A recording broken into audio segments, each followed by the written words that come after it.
ಜಾತಿ ಗಣತಿ ವರದಿಗೆ ಶಾಮನೂರು ಶಿವಶಂಕರಪ್ಪ ತೀವ್ರ ವಿರೋಧ.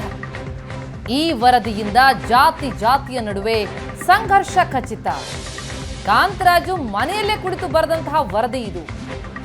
ಸರ್ಕಾರ ವರದಿ ಏನ್ ಮಾಡುತ್ತೆ ಅಂತ ನೋಡ್ತೀವಿ ಅಂತ ಶಾಮನೂರು ವಿರೋಧವನ್ನು ವ್ಯಕ್ತಪಡಿಸಿದ್ದಾರೆ. ಇನ್ನು ಮುಂದೆ ಏನು ಮಾಡಿದ್ರೆ ನೋಡಿ ನಾವು ಕ್ರಮ ನಾವು ಏನು ಸುಮ್ಮನೆ ಕುಂದಿರೋದಿಲ್ಲ, ಕ್ರಮ ಕೈಗೊಳ್ತೇವೆ. ಈಗ ಅವ್ರದ್ದು ವೈಜ್ಞಾನಿಕವಾಗಿಲ್ಲ ನಾವು ಪ್ರೂವ್ ಮಾಡಿ ತೋರಿಸ್ತೇವೆ. ಅವ್ರು ಹೇಳ್ತಾರೆ ಇವತ್ತು ಕನ್ನಡ ಪರವಾಗಿರೋ ಮುಂದೆ ಸ್ವಲ್ಪ 186 ನಾವು ಬ್ರಾಹ್ಮಣರು, ಒಕ್ಕಲಿಗರು, ಲಿಂಗಾಯತರು ಎಲ್ಲರೂ ಸೇರಿ ಅವರು 3 ಕೋಟಿ ಏನೋ ಅಂತ ನಾವು ಹೇಳ್ತೀವಿ.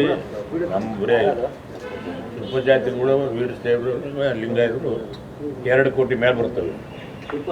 ಆದ್ದರಿಂದ ವೈಜ್ಞಾನಿಕವಾಗಿ ಇನ್ನೊಂದು ಸತ್ಯ ಅವರು ಸರಿಯಾಗಿ ಜನಗಣತಿ ಮಾಡಲಿ, ನಾವು ಒಪ್ಪಿಗೆಂತ ಅವ್ರನ್ನ ಮಾಡಿ ಬಂದರು. ಈಗ 9 ವರ್ಷ ಹಳೇದು, 9 ವರ್ಷ ಕೆಳಗಿಂದ ವಿವೇಕ ತಗೊಂಬಂದಾರೆ.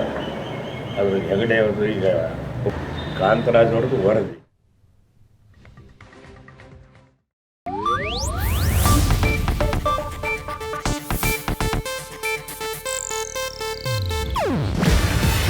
ಇದು ಏಷ್ಯಾನೆಟ್ ನ್ಯೂಸ್ ನೆಟ್ವರ್ಕ್ ಪ್ರಸ್ತುತಿ.